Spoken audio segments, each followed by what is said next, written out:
is Unai Emery the best manager in the league? Because he has just blown the title race wide open. Welcome to the Kicking Off Football podcast. My name is Blair. I'm joined by my former boss, now current co-host Ben Ballantyne. Are you offered the Hull City result yet? No, still annoyed. Yeah. Still annoyed. Sadly, I didn't think that this Hull City side had that level of performance in them. Yeah, well, abject. It makes me laugh a bit when I hear the word abject, because it's like, that's just a word only said about football. When do you ever use that word abject? Yeah, But true. people always like, oh, it was an abject performance. Like, fuck off, mate. You've never said abjects in your life. Well, I'd say the full performance, the second half performance was okay, but the game was done. Mm. It was the worst 45 minutes I've seen. I saw a lot of ball watching, and I think at professional level, it's just disgusting. They should never do it. You might be able to do it 7-a-side when you're blowing out your ass, but these professionals, I don't think they've got an excuse for ball watching. I don't think Middlesbrough needed to even get out of second gear. Hull's players gave them the game. Terrible. But anyway, let's move on from that. Yeah, okay. Early kick-off yesterday. Took me by surprise when I saw the fixtures for this weekend. When I saw Arsenal Villa, I thought, whoa, that's turned into a right game. And then it did. It was a right game, wasn't it? Two good sides going at each other. Yeah, very, very good performance from Aston Villa. Didn't think... I think it's been for probably the last 2 or 3 games Arsenal have... I wouldn't say they've struggled, but they've just huffed and puffed, but managed to get over the line and get the job done. Obviously, it doesn't help having all your centre-backs out. Well, your good ones anyway. Yeah, well, I know we've been crowing on about Arsenal's squad depth, but you can't keep losing players, can you? No. And you can't take anything away from Villa. A fantastic performance. And I think we saw it last season, didn't we? Unai seems to be able to find the answers against Arsenal. Yeah, he did. Didn't he do? Was it last season he did the double over Arsenal, or was it the season before? I can't remember if it was the double or it was... I know he definitely won one. I can't remember. Yeah, he definitely did the double one season. I'm pretty sure. He's pretty much got Arteta's number, hasn't he? He doesn't seem that way. But, you've got to give him a lot of credit at Villa because... I think it's absolutely remarkable what he's doing. The 3 points off top of the league. Yeah, Matty Cash looks like Cafu. Paulie Cafu. Cafu, yeah. Fancy plays in Poland makes me laugh. Yeah. First time he went to Poland was for his bloody national call-up. But yeah, the thing is, like, me and Joe went out drinking last night, and we were talking about Villa, and they didn't score a goal for the first 5 games this season. No, mine didn't win a game, but they didn't score a game. They didn't score a goal. So how he's turned that around, and he's not even made any signings, because the players they did sign in the summer, he doesn't play them, does he? Clearly didn't want them, did he? So someone signed them players for him, like trying to help him out. That he clearly didn't want Sancho, and he didn't want Harvey Elliott, and he didn't use him, and he's just like... Yeah, Sancho at least gets an appearance off the bench. Harvey Elliott doesn't even get in the squad, does he? I find that... I thought, when the move happened, I thought that's a brilliant signing, because he had a brilliant summer, didn't he? Won in under 21 Euros, and he was like the star player for England, weren't he? So I know. The thing about Harvey Elliott is he's not... I don't think he's quick enough to be a winger. Yeah. And he's a little bit lightweight, isn't he, to play in the middle, and Emery does like a bit of physicality, doesn't he, in the middle of that pitch. He does tend to control it, and Kamara and is it Onana who's in there with him? Obviously both very, very physical, and at the minute he's been playing John McGinn as like a right winger, hasn't he, who's cutting inside, but he tucks in and helps him and all, doesn't he? But I know Watkins starts, but he's not been scoring goals, has he, Watkins? So I don't know. Has his game changed? Is he just not hitting form this season, Watkins? Or he's got a few over the last few weeks, hasn't he? I think was it 2 last week or whatever. I think he might have got. I don't know. I think Ollie Watkins is a weird one. I think he's a good Premier League striker. He's just not quite elite, and he tends to often snatch at his chances. But there's definitely a player in there, outside of the big boys. He probably would be one of the next strikers you'd be talking about, wouldn't he? But is he 30 now, Ollie Watkins, or there and Yeah, thereabouts? about that, yeah. Yeah, and it'll be a weird one for Villa, won't it? Because sadly, even if they get Champions League football, it might be another sad story for them. Because with the new whatever the hell they're SCR, calling it, rules coming in, it's going to be even more of a restriction, isn't it? And they're already like they're like 98% in, and if you got to be around like 78 or something with this new rule. yeah, So it's likely they're going to be facing the same issues of where they have a very good season and, like in previous years, had to sell the likes of Diaby and your best players. It's sad. It's sad to see that it's obviously so difficult for even a big side like Villa. mm. They pretty much fill out Villa Park, don't they, week in, week out? Oh yeah, And yeah. they're going to be struggling to compete, and sadly these rules are just making it even easier for the big boys to stay big. Yeah. I know it's absolutely yeah. I can't even like comprehend like if they get Champions League football again, that'll be what Champions League seat of football twice in 3 years they were Yeah, playing, yeah. and they're still struggling like on the on the balance sheet, and it's just a bit. I know the rules are there, and they are like way high on the wages and stuff compared to revenues, but how else do you? They're also owned by billionaires, aren't they? Yeah. So I don't understand why these companies, owners, however you want to phrase it, if they've got enough capital to keep that club running and can justify that they're willing to put it in, I just don't understand why they're yeah, not allowed. yeah, I agree. I think it's I just don't think it's fair. Like our clubs, we want Sheffield Wednesday and Hull City to be the best they could ever be. And it's basically confirmed that you, even if you like the richest man on the planet brought your club, you chances are you'll never be top of the Premier League because I don't know how you do it. yeah, it's quite Uh, upsetting really. Yeah, I don't know how you do it, because the second you get Champions League football, your players demand Champions League wages.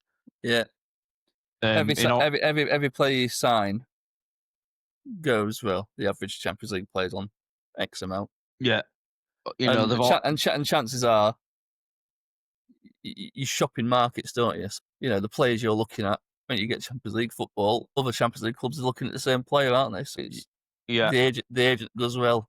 Dortmund's offering him this yeah. much money.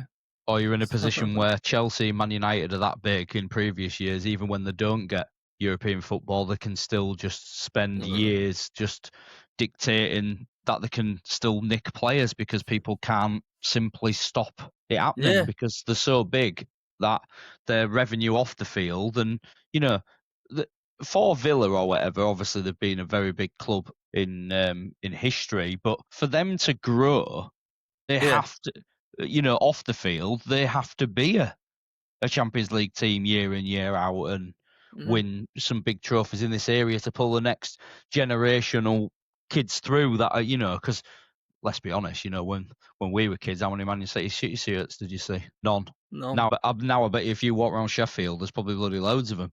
yeah, it's quite upsetting, really. I have. I noticed that when I was in the summer when I was like taking the kids out to parks and stuff. Kids just had Man City shirts on, Yeah. and you're like, what?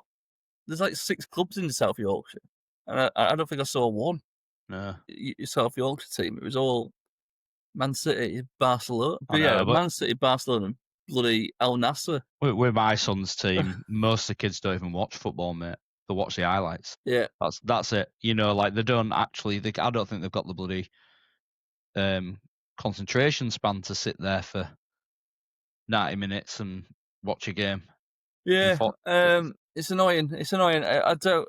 Yeah, so basically, what you're saying there is, but you need glory supporters. Well, yeah, that's where Yeah, that's what they are, aren't they? yeah. You need kids in London to have Aston Villa shirts on. Yeah. Because that's just extra revenue, isn't it? Well, there's still, you go to London now, and there's still plenty of people around in the, late 30s, 40s, and so on, are all Man United fans. Yeah, Still, because Man United were dominant for such a long period of time that, and then it gets passed down to their kids and their kids. And as sad as it is, it always will be that. That I know. if Aston Villa became the next Man City and Man City fell off a cliff and had to come back in 20 Yeah. years' time, Yeah. everyone would support Villa. The majority Yeah. would be, and that'd just be the way. Unfortunately, I don't want it to be that, but unfortunately, that is what it is. Well, it is. It is, and you see it in like, well, is Hull City's attendance higher this season because you're winning more games? Well, yeah, exactly. It's what happens, isn't it? Yeah. And then Well, to be fair, we've been having a good season, mate. We've had one shit game, and you'd have thought we're bottom of the league looking at forums. But everyone's going off their heads. They want them all sacked. That's it. They're out. yeah, it's A fickle old game, isn't it, football? yeah, it's I mean, I can't say I've been rushing to Hillsborough any times recently. But, Yeah, I think it's a bit different that though, isn't it? You know, when you've got players that were playing for Carlisle last year and now trying to get a run out in Championship, and it just baffles me sometimes when I'm reading things online and people are like baffled that they just can't win a game. It's just like, you don't realise how bad you are. no, and it's no offence to the players that are going out there because they're giving absolutely everything. Just quite frankly, they're just not good enough. Yeah. And there's nothing wrong with that. It's just this isn't their level, and unfortunately, they're doing the best they can with what they've got. Yeah. Anyway, we've completely gone off track. Great win for Villa. I think we need to stop making making assumptions now, because we've already said Liverpool are going to win the league. Yeah. They've completely gone. If we sat here 2 weeks ago, so no, Arsenal going to just walk away with it out of cancer. They're going to feet up in March. Suddenly, huge pressure on them now. The question is though, could this actually be the best Premier League in terms of Could Villa win the Premier League? Yeah. I mean, because not recently they've turned over Man City. Like, I don't think Villa winning the league's quite as much as a shock as a Leicester, but it's massive, isn't it? If they could, outrageous. It'd be fucking phenomenal. I mean, last season you thought they were going to do well. Last season, I think it was just that. And the last couple of months they just ran out of steam. Yeah, and and to think that Man United cost them Champions League football is just quite funny, isn't it? When you realise how bad Man United are. But that was just squad depth, I think. And I think Martinez was wanting the Man United move. Yeah. But it is, Villa 3 points off the top. City 4 behind them. Arsenal there now. City are 2 behind. City are 2 behind Arsenal. They're only 2 now. Yeah, because Man City knew what they had to do. We'll talk about them then. Man City knew what they had to do. Yeah, Sunderland at home. We saw how good Sunderland were at Anfield midweek. Everyone's been praising them all season for just how strong and hard-working and athletic the team is. Yeah.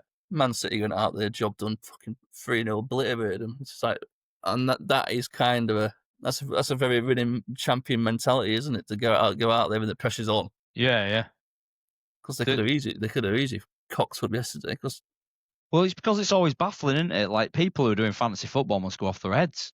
Because Pep's just picks whatever team he feels fit from week one to next. There can be 10 changes, and the players that Shirky don't start every game, but when he plays, he's fucking mint, isn't he? Yeah, just Rabona crosses it in box, mate, like he's playing in park with his mates. Reinders, I think he played midweek. He was great midweek. Yeah, have a rest, son. As a ref, brings on at 70th minute, at 60th minute. He's got for me. He's got everything. Yeah, he looks phenomenal, doesn't he? You want in a midfielder. Nico Gonzalez just completely revolutionised who he is, because everyone thought he was a bad signing in January. Yeah. I'll tell you what's remarkable is that Omar Mamouche don't even get a look in, does he? No. So do you think? But I bet I can almost guarantee it next season. He'll probably start every game and score. That's very much a Pep thing, isn't it? He does this a lot, doesn't he? He's like, right, have a year out. Yeah. I'm just going to train you to death. Yeah. And then next season you'll be best player. Yeah. Test how hungry you are to play in this team, and then he'll bang him back in. Phil Foden had a bad season last season, wasn't he? He was nowhere near. For Phil Foden standards, way off. But now he's scoring important goals. Yeah. He's He's looking like that. I think the worrying thing for me is that I think Man City will win it because I don't even think they've got going yet, which is scary, and the 2 points behind Arsenal. And if you know what they're like, if it all starts clicking, Yeah. it could be 15 wins on bounce. Yeah, and they've also got. I know he didn't score yesterday, but having that, I think they're the only team in the league who's got a superstar. Like Erling Haaland's a special talent. Well, you've seen it so many times now, haven't you, where Erling Haaland can just have a 20-minute spell. He only has 3 shots and it's 3-0. Yeah, and he's just a monster. People go, "Oh, he's only touched the ball 6 times," and then it's like, his seventh touches a goal, so it's not. Yeah, I don't care how many times he touches it. If when he whacks it, it goes in. yeah, and I think that was a slight problem last season. I think you could have said, "Oh, they lost they couldn't really work out how to get the ball up to him quick enough." Yeah, but that I think that assistant manager they employed in the summers struck a genius. Yeah, Get Linders. Yeah, get Klopp's number 2 in, and they play a bit like Liverpool used to do, don't they? They get it up the pitch a lot. They get it up the pitch a lot quicker. Yeah, transitions are much quicker. Whereas Man City before would just be massively pass. Yeah, and there is spells of that, but they seem to know, don't they, when to. And at the time, it was a great tactic because Guardiola, basically, when he first came in to England, one of his philosophies was countering the counter attack, and he said, but to do that, you have to when you win the ball back, rather than do a quick transition. He said, pass it about 9 or 10 times, and then it just resets the field. Yeah, rather than having that chaotic end to end sort of thing, and I think that's what got worked out about him a little bit. And then now he has gone full on counter attacking. So it's quite interesting about the whole concept of countering the counter attack. I thought that was really clever what he did do for many years by when you win the ball back, don't attack him just yet, because if you lose the ball, you're going to leave us vulnerable. But if you pass the ball 10 times, everyone goes back into the shape, and you can just start again. And I thought that was quite clever. Well, that's one thing he certainly is. That's very clever. But yeah, and like I say, his understudies now have both Premier League jobs. It won't be long. It won't be long until Linda's probably is employed by someone, and he seems to teach people. Yeah, job done by City, very impressive. And yeah, like you say, like you can see them fucking going for it now, can't you? And Arsenal still got to go to the Emirates. I mean, what you look at that Martinelli goal now? When Arsenal equalised late on. Oh, huge, isn't it? So when you're looking at Arsenal, who've they got next? So they've got Club Brugge in Champions League, but then it's Wolves, but then it's Everton at what is it, Dixonville or whatever it's called? Yeah. That won't be easy. No, not around Christmas time. No, and then 3 days later you got Palace at home. Then Brighton, then Villa again. This could be it's the quarterfinals of the EFL Cup that they play Palace in, and then Brighton at home, and then Villa at home. It's another one of these periods, isn't it, where in previous years Arsenal have gone through a spell of like a month, 6 weeks or whatever, where it might not be losses, but it's just a lot of draws. But it's mad how quick it changes, doesn't it? Because they looked fucking unbeatable. Arsenal.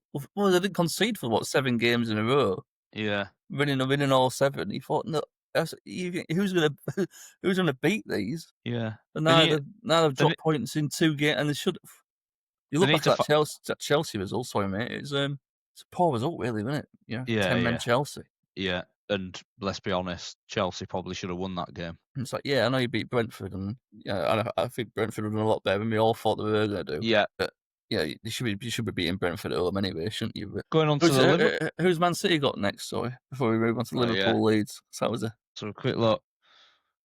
Man City have got Real Madrid in Champions League. That will be a good one if either of them actually care. Yeah, doubt it. Yeah. Probably just walk around and take a 1-all, and we'll see it next round, pal. Enzo's a bit under pressure now because he's second. Barcelona have gone top of the league, aren't they? So. For them, it is Palace away, and then in the league, then it's West Ham at home, which is probably a gimme. And Oh yeah, they'll blow them away. Forest away, and then Sunderland away. Right, okay. Forest away is a bit. I know they got hammered by Everton, but It's up in the air. Forest at the moment. You don't know if they're going to be good or bad one week now. At the moment, they seem to be very Jekyll and Hyde yeah, under Sean Dyche. But yeah, Ellen Road. There's been lots of goals this week, midweek and yesterday. But Ellen Road 3-3. What a game! I can't say I saw the Leeds equaliser because I was far too drunk. But we watched. I tell you what, we watched the first half. Me and Joe. When Liverpool went 2-0 up, we decided to go. Yeah, we'll go to the next bar now. And literally by the time we walked from one bar to the next, it was 2-2. And we were just like, what? We couldn't believe it. We couldn't believe it. Yeah, and he weren't very happy. And then we went to 3-3. And I tell you what, that's a Bozolai goal. Very good goal, I thought. It's a Bozolai goal. It was a good pass. And it was a very calm finish. I love them sort of finishes. He's just like a little pass into the corner. Yeah, see you later, pal. Yeah, I thought it was a very good finish. One, it's like, but Szoboszlai playing. I think he's a great player, Szoboszlai. Yeah, he is as a midfielder. Yeah, I mean he's been able to do a job at right back. Bloody right back. Nonsense. Shouldn't be there. But you look at Liverpool. They've played Sunderland and Leeds back to back in the space of 4 days. You know, I know they're both. I know they're not. Well, the newly promoted sides is the point I'm trying to get to. Yeah. Yeah, you're the champ. You're the defending champions. You can't be dropping points against newly promoted teams. It's just. It's the way.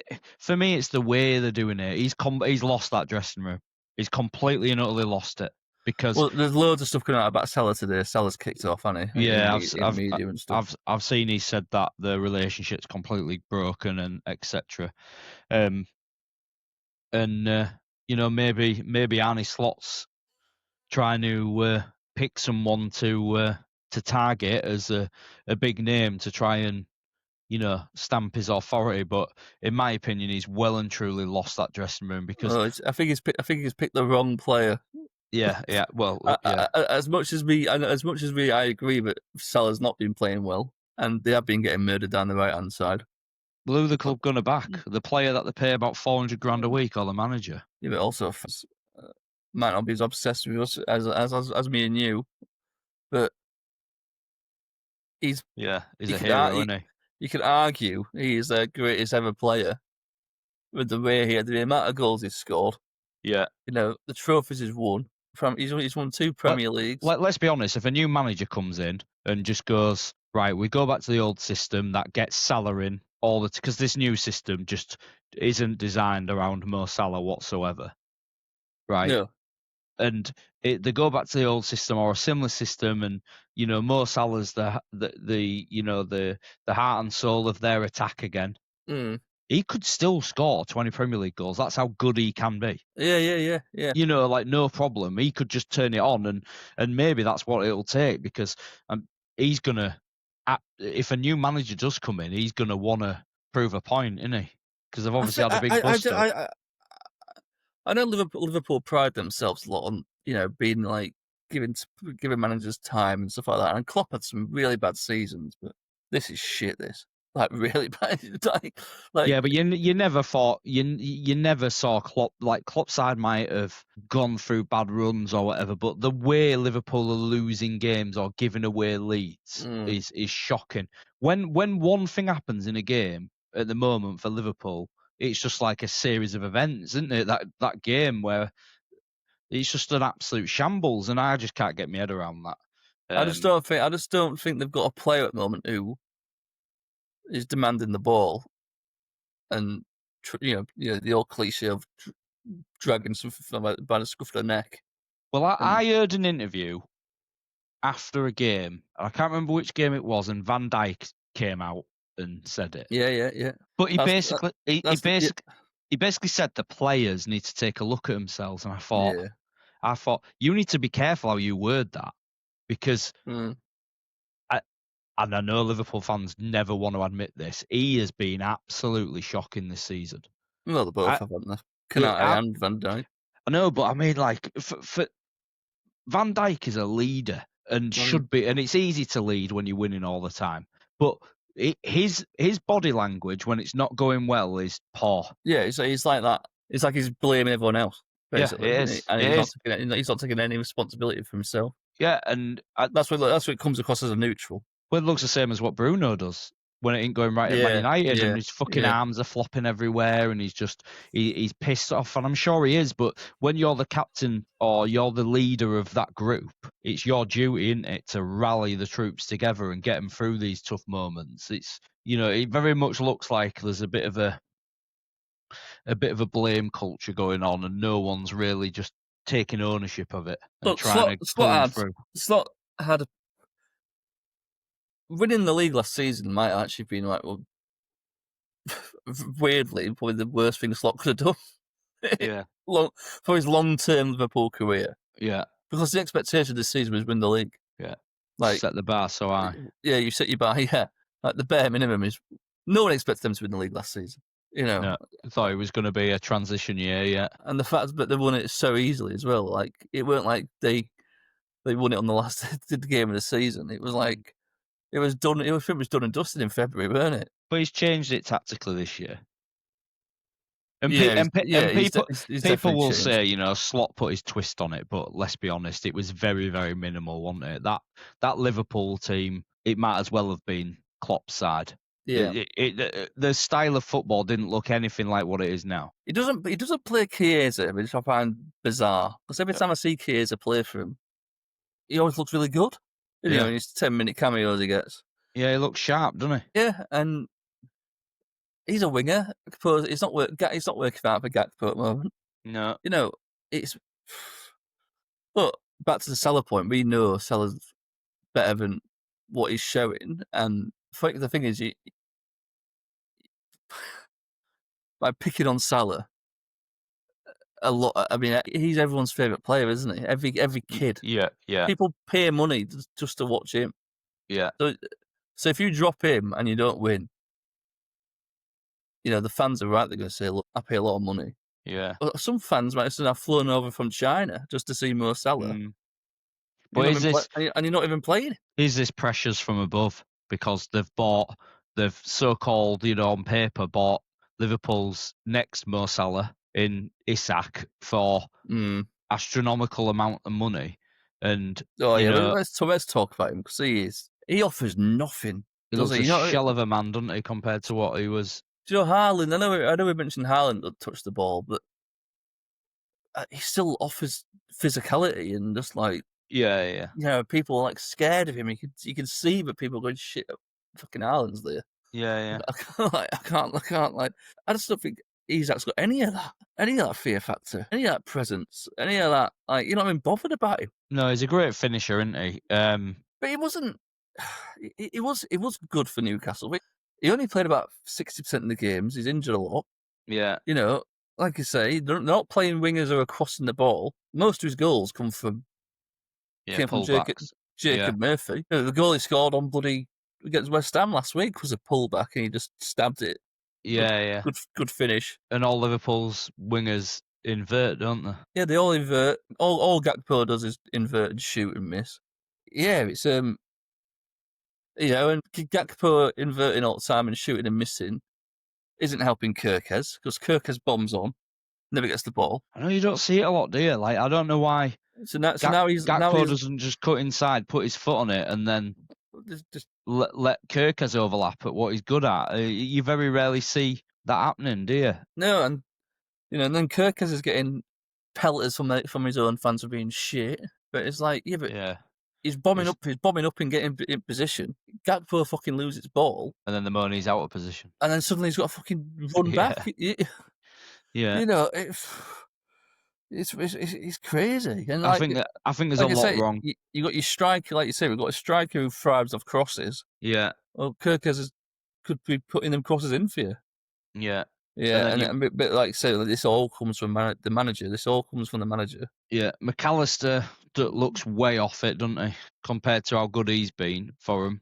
Mm-hmm. The one player who in recent weeks who I thought has always done well is Curtis Jones. Yeah, but he's not an elite level player though, is he? No, No, but sometimes through these moments, it's not about them, is it? It's No, about finding what can get you through games and turn this bad run around. And at the minute, the irony is last week I said they weren't drawing. They've drawn 2 on the bounce now.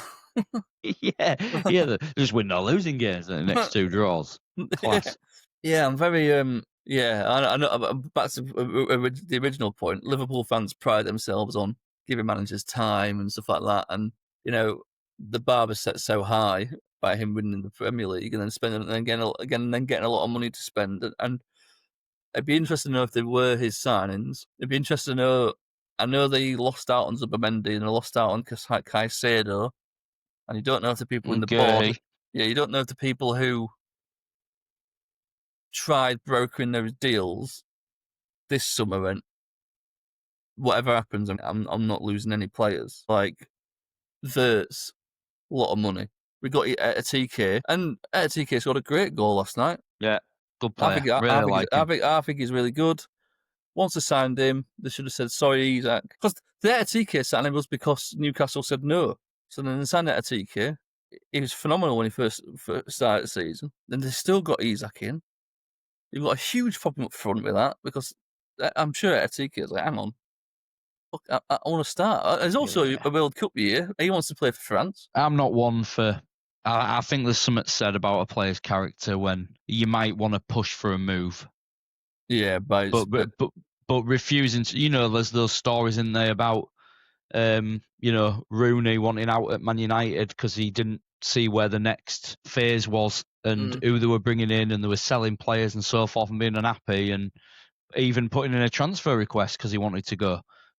But he still went training, he still worked hard, and he still gave it his all. I think there's something in it when players are just like, think they can just down tools, refuse to train. I don't think you don't want those characters around your club. Putting statements out like, I'll never play for Newcastle again. Yeah. But he still had a 3-year contract. He still had 3 years left in his contract. Well, if Newcastle didn't buy you from Sociedad, mate, you were never going Liverpool. No. You needed that move as much as, and I'll tell you what, the way they could just basically dictate, like you said, dictate their moves. No, but you don't need to do a great deal at Newcastle. Go and score some goals at Newcastle, mate. They'll absolutely... Well, they did adore him. Yeah, and that's what it is, isn't it, up there? They love the football. Yeah, so... Yeah. This is a train wreck.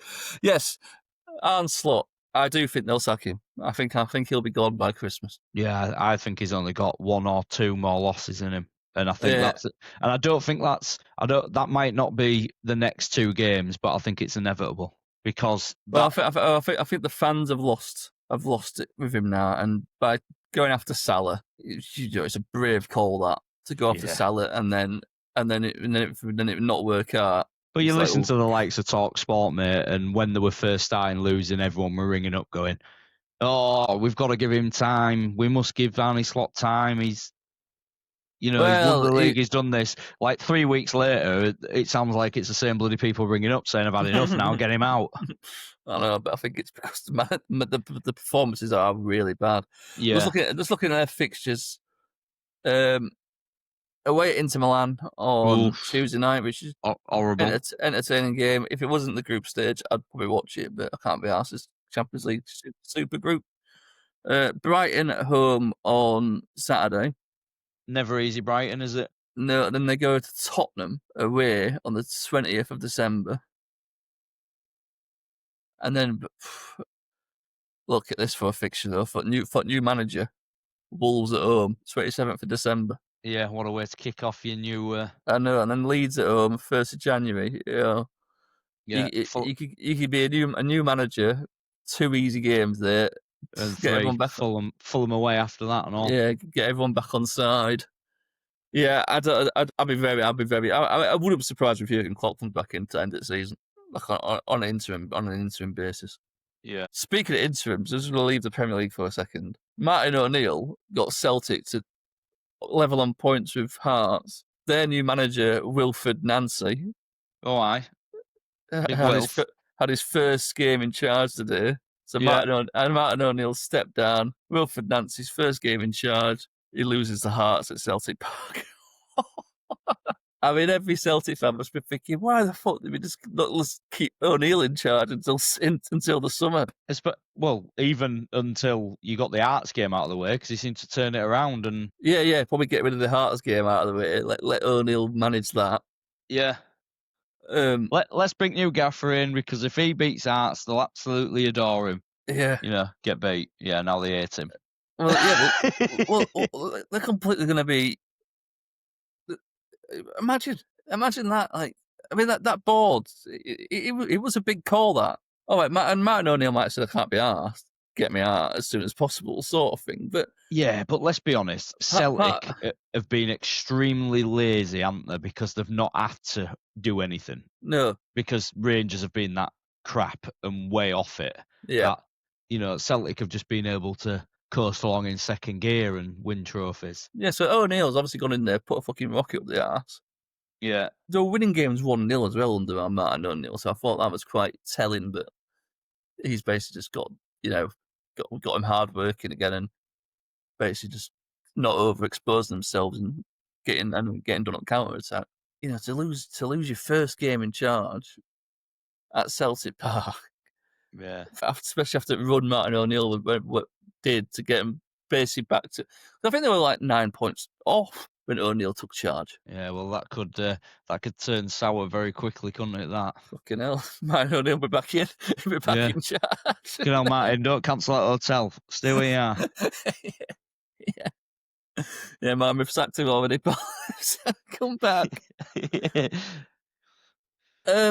Yeah, What was I going to say? Super Thomas Frank. you finally got a win at home. Yeah, they've done it. I watched the highlights of that game this morning, and I can't remember goals at all. So it shows me I was still drunk when I woke up.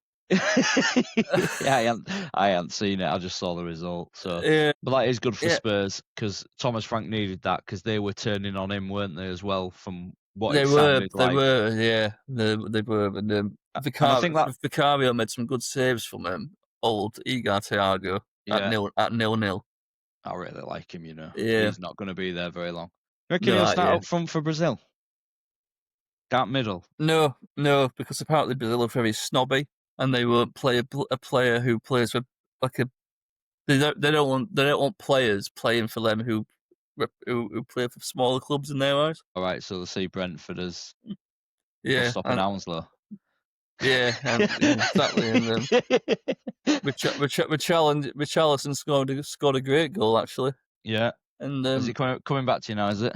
yeah, the thing is with Richarlison is he's clearly talent there. He's Oh, clearly yeah. a very he could be a very very very good player. He's just a bit. I think he's just a bit mental, isn't he? When he does a stupid. Like, I mean, what we can name 2 occasions now where they've scored an equaliser. Yeah.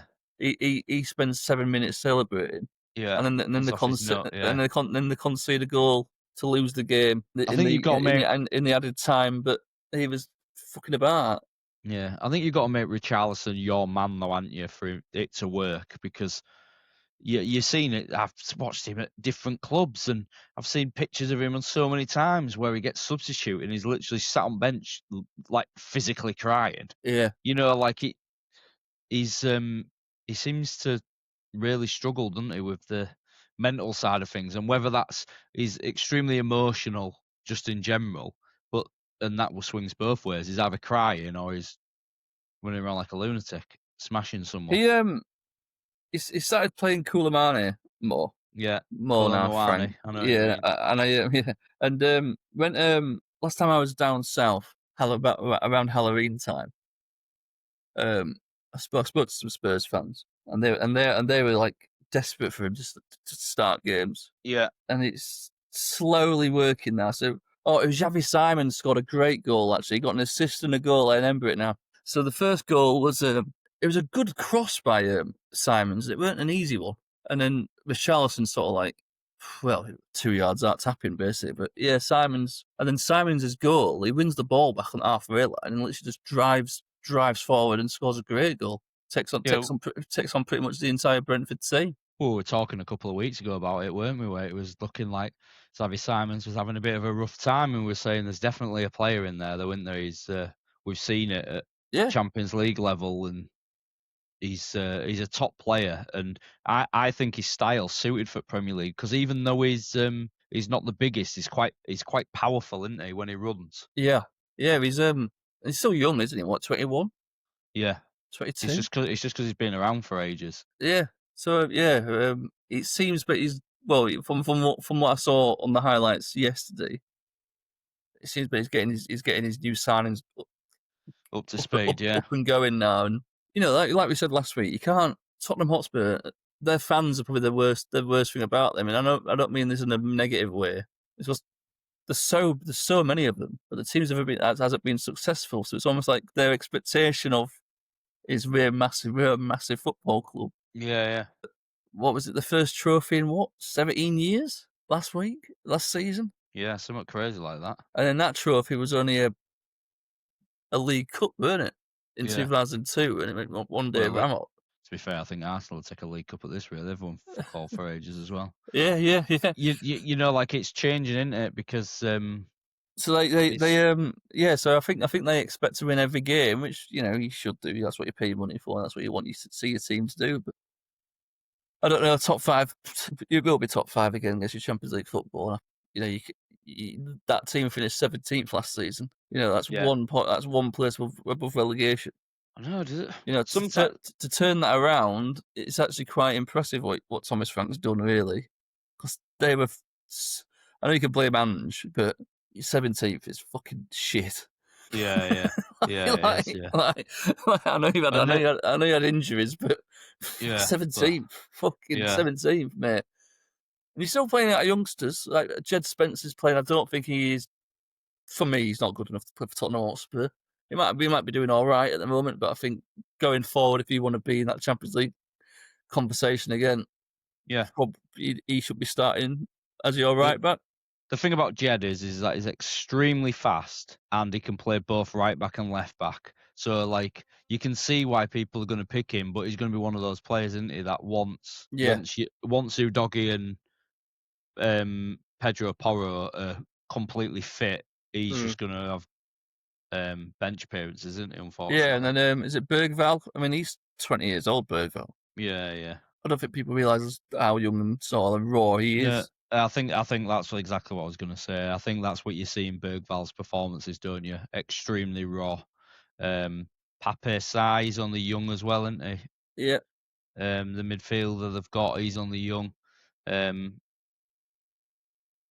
yeah, I just think Tottenham's team on paper as well as where they are in the league, I think it lines up. Yeah. I think that is the squad they've got. It's all right, and you'll be there and thereabouts.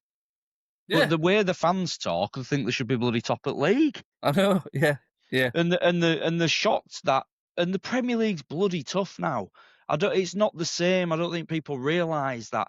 The Brentford model, the Brightons, that, yes, I know from previous history you have that concept of these being small clubs. Mm-hmm. But the way they run their teams and the way how strong the Premier League is, just look at what Sunderland have done and how much of an impact they've had this year already. And yeah, I don't think there is many places you go, Burnley and Wolves, that you pretty much guarantee your points from. No, because you're going to have to bloody work. There's no gimmies in the Premier League no more. But everyone's taking points off each other, and that's why there is so many clubs on 22 points. Yeah. I think Palace are fourth on 26 points. Isn't it good as a fan, though? As a neutral fan?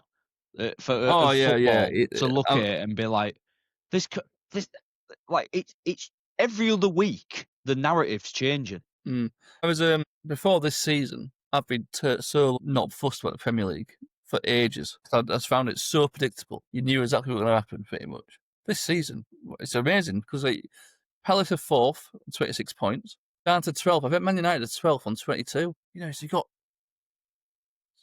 a lot of teams there, 8 teams. Looks like a bloody championship table, doesn't it? Yeah, exactly. Yeah. You know what division's like. But that's because everyone's taking points off each other. Yeah. Tottenham could go and win the next couple of games. They'll be right back up there. Well, you look at even Forest, mate. They go and win You know, what is it? They win a couple and they're almost mid-table. Yeah, It's crazy. yeah. But anything else catch your eye this week in the Premier League? I know Fulham lost today, didn't they? Was it Palace? I'll be honest.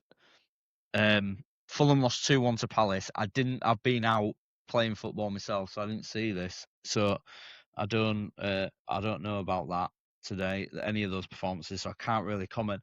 But I would say the one performance that was can't say I was shocked about because I've seen it in them. But Everton at home, They're just so random, aren't they? yeah, Like 1 week you think they look fucking wank, and then 1 minute they look really good. yeah. Like, I was glad to see Cherno Barry get off the mark because I thought that was going to be a very, very good signing when they got him because from what I saw of him when he was scoring all of his goals in Spain, I loved his style. yeah, He looks like that sort of player that you would expect to be up front for Everton, and yeah. he's done it. But Kieran Dewsbury-Hall, Everton fans must be absolutely in love with him. I know, what a player. But that is, again, though, this is no dig at Kieran Dewsbury-Hall. But when he signed for Chelsea, that was just Danny Drinkwater all over. It were never going to work. No, You know, it was that. and what's good about him as a character? He's clearly Yeah, he's gone. he clearly said, "Look, it's not worked at Chelsea. I'm going to go and play football at Everton." Yeah, yeah, There's a lot of players, and we see it. A lot of players go, "No, I'm on a nice big contract here. yeah, I don't mind not playing." yeah. And I know some people will have this thing of like, well, he signed the club gave him the contract. He doesn't need to leave, and correct, he absolutely doesn't. But these footballers, regardless, are on that much bloody money. Yeah, Does another 20, 30 grand actually matter? probably not. You know, well, it probably does because they'll probably pay people a lot of money to make sure that bloody 20, 30 grand matters. You know, it's not like us that if we do a bit of overtime, fucking taxman might as well just have it anyway. Yeah, yeah. Again, it's another good player in that number 10 role for England, isn't it? Yeah, I think he'll be close because How many? but he's versatile, Dewsbury-Hall, and he can play in the 8. Yeah, You know, he's a very, very good player, and what I like more than anything about him is how hard he works. I think Moisey will in the summer or maybe in January, once they get a couple of new fullbacks both sides. Yeah, I think that'll help Everton, and probably there's probably a new back four in total. yeah, because Really, it's quite an aging back four. It's quite yeah, Tarkowski and Michael Keane feel like they've been there for years, decades, mate. Premier League football. But they must be. They're both into the 30s now, aren't they? Yeah, late 30s, both of them, I think. Yeah, and Well, I say late 30s. Late 30s for footballers. They're both about 34, aren't they? yeah. Seamus Coleman, he's still knocking about. He started the other week. Oh, he's a 50. What was he? 50 grand. I like to sing about him. He's now about 40. I think he's about 40 years old now. Is Seamus Coleman? Yeah, I think Everton fans love him that much that I don't think he could do too much wrong. Yeah, I think. Who they got on the left back? Is it It's just Ukrainian? Mikolenko. Yeah, Yeah. He's hardworking. He's decent. Yeah, he's decent. I like him. Yeah, but they'll want a new. I think that's what Moisey will do. I think he'll. Because like you said, going forward, they do all right, don't they? Better and Barry are two big lads. Mm. I'm surprised no one's none of the bigger clubs, let's say, have tried to get Pickford out based on his England. You know, he's England's number one. But I do think with Pickford that he's, what's the word? Like very eccentric, and you know, like he just do something fucking off his head. Yeah, that's what I love him. Yeah. Whereas, but you can't fault him for England, can you? He's done very, very good. But the other week when Everton lost, I thought he looked at fault for most of the goals. I thought, that doesn't look very Jordan Pickford-esque. But then you feel sorry for saying that because of the amount of times he makes save after save after save. It's been there ages. Oh yeah, it's been there absolutely ages. How did Newcastle get on this weekend? Oh, they beat Burnley, didn't they? 2-1. Yeah, because they've flooded up the league. Yeah, Burnley got a penalty, didn't they, at like 94th minute or whatever. It's another thing we got completely wrong because we were We were saying the other week, weren't we? Like, oh, maybe it's time to say, Eddie, thank you, you've done a great job, but we're going to try something different because Yeah. they were like looking at just over the shoulder, looking at relegation.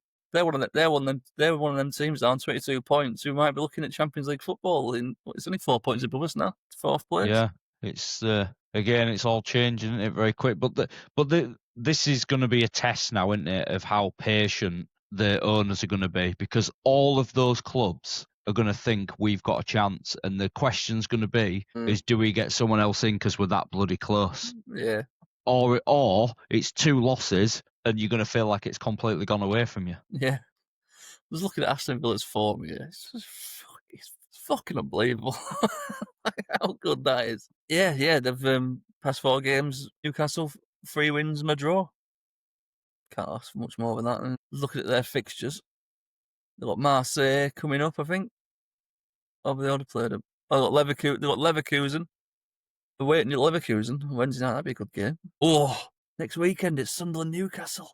Whoa. And I'll tell you, normally that game's dead to me. It won't be this year. I know it's not for them with them up there. Like, it's huge, Yeah. regardless where they are in table. But this season, remember the last time Sunderland went into that fixture above Newcastle? Long old time ago, isn't it? Oh. Yeah, probably when Niall Quinn and Kevin Phillips were up front, mate. I know, probably. It's a big game, really, because if Newcastle beat Sunderland, they go above them in the table as well. So yeah, It's huge. Oh God, I'm going to make sure I watch that. Last question for you though, before we wrap this up, mate. Yeah. I think tomorrow night, Manchester United are now, and it's weird, isn't it? Because they're currently 12th in the league. Obviously, they've got the game in hand, which could take them to 25 5th. points. Yeah. So it could take. Can it take them 5th? A goal difference. So it probably won't take them 5th because of goal difference. Take them 6th. It'll definitely take them 6th. But if they don't beat Wolves, is he or is he that determined? They're I forgot his bloody name now. They're Ratcliffe. No, yeah, Ratcliffe. Is he? Because he said, didn't he? It's a 3-year project. Yeah, he backed him, didn't he? 3 years. That's it. Yeah. Is it not going to matter what he does? So they'd take another 12th or 14th, wherever they finished last year. Well, you know how tight Ratcliffe is. He don't want a second, does he? Don't want to pay him off. They can't suck any more tea, ladies, can they? Yeah, exactly. Okay, hell, won't be allowed fillings in these sandwiches anymore. Yeah, they'll message it. Doris, receptionist. Yeah. We've sat some Amarin. We had to pay him 25 million quid. So sorry, mate, your 25 grand a year salary is had to get. I know it's just get cut. I know I don't want to keep going on about it, but none of it makes sense, does it? I've stopped people having free dinners. Well, free dinners ain't 35 fucking million quid, is it, dickhead?